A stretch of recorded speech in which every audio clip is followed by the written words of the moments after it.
बऱ्यापैकी त्यांची इच्छा होती की साहेबांच्या देखतच मला हे सगळे दोन्ही पक्ष आपले एकत्रित करायचे आहेत. बरोबर जे झालं ते सगळं विसरू आपण आणि मागच्या 2-2.5 वर्षाचा कालखंड मागं टाकून आपण सगळे एक होऊ आणि महाराष्ट्रात राष्ट्रवादी काँग्रेस पुन्हा एक असं दादांचं निधन ज्या दिवशी अपघाती निधन झालं त्या दिवशी संध्याकाळीच प्रतिक्रिया देताना याविषयी भाष्य केलेलं होतं की अलीकडच्या काळात बऱ्याच वेळेला दादा स्वतः माझ्या घरी आलेले होते.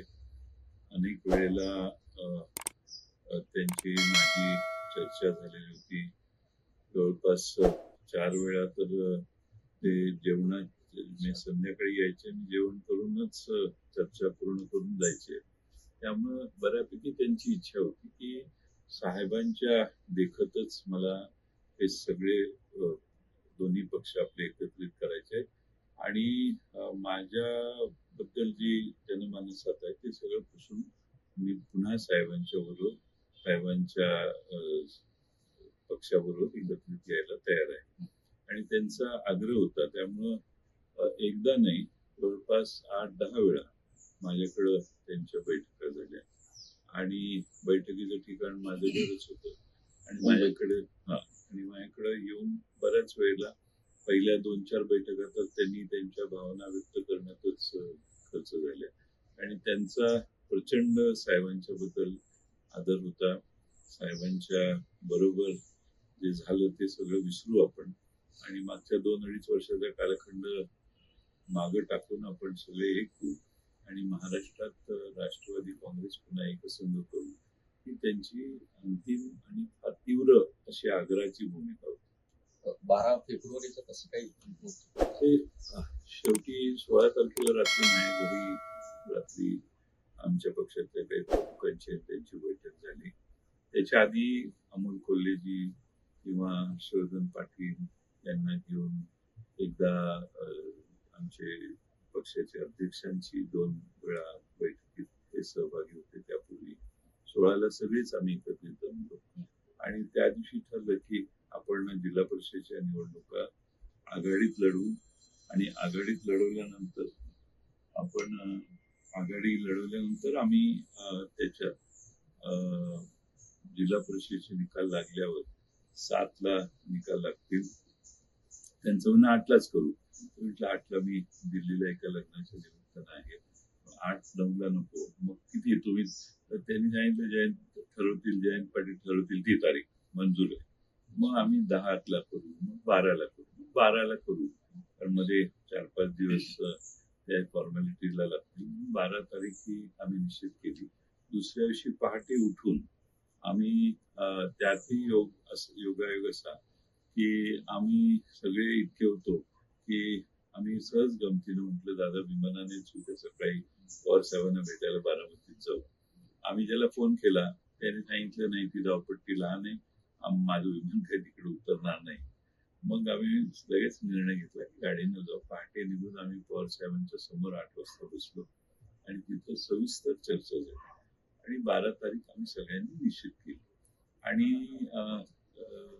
साधारणपणाने 8-9 पर्यंत हे जिल्हा परिषदेच्या निकालाचे पडसाद उमटतील आणि 10-11 तारीख मोकळे झाले 12ला याचा निर्णय घेऊ अशी आम्ही पूर्ण चर्चा केली. पण अजितांच्या नेमकं मनात काय होतं, म्हणजे सत्तेमध्ये जाऊन एकत्र राहायचं काय?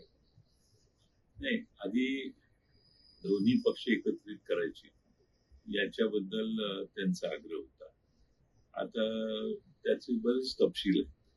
ते आता इतक्या छोट्या काळात मी कधीतरी मोकळ्या वेळी त्याचाही खुलासा मी करेन. पण फारच सविस्तर आणि अनेक वेळा त्याची चर्चा आमच्या सगळ्या बरोबर झाली. सुप्रियाताई त्यात काही वेळा उपस्थित ठेवायचा मी प्रयत्न केलेला होता. त्यामुळं बऱ्यापैकी चर्चा पुढे गेलेली.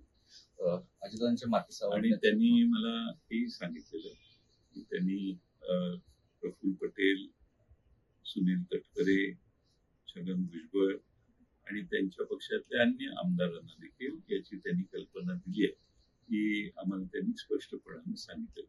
त्यांची या जे एकत्रीकरणाचा प्रयत्न सहमती होती तसं वाटतं म्हणजे बाकीच्या नेत्यांची. नाही, अजितदादांचं मत असं होतं की मी निर्णय ज्यावेळी सांगतो त्यावेळी तो निर्णय होतो, इम्प्लिमेंट होतो.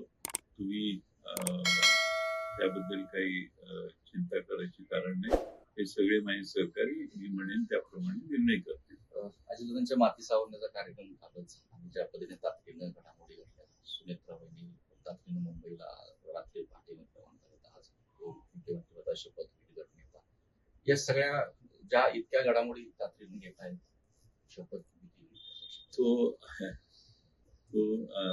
त्यांचा पक्षाचा निर्णय आहे, त्यांच्या पक्षाचा निर्णय आहे आणि मुख्यमंत्र्यांची त्याला संमती असल्यावर मग शपथविधी वगैरे हे सुपस्कार होतात. ते जो प्रोसिजर आहे त्यांच्या पक्षाचा अंतर्गत निर्णय आहे, त्यावर आम्ही काही भाष्य करू इच्छितो. पण या सगळ्या अजितदादांच्या घटनेनंतर अर्थमंत्रीपदासाठी तुमचं नाव काही माध्यमांनी घेतलं होतं की चर्चा तुम्ही तर तशी काही चर्चा खरंच सुरू आहे?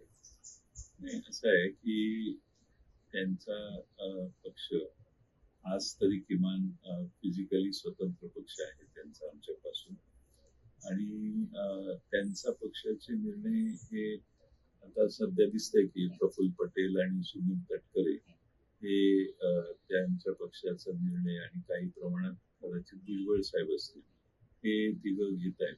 त्यामुळे त्या तिघांचा निर्णय जो असेल त्याची अंमलबजावणी होत असेल, त्याच्याबद्दल मला माहित नाही. त्यांच्या पक्षाच्या निर्णयाबद्दल मी बोलणं हे योग्य आहे असं मला वाटतं. पण या बाबतीमध्ये पवार कुटुंबामध्ये चर्चा झाली दिसत नाहीये, पवारांनी देखील तसं स्पष्ट केलं. मी परवा ज्यावेळी दादांचं फ्युनरल झालं त्यानंतर मी निघून आलो.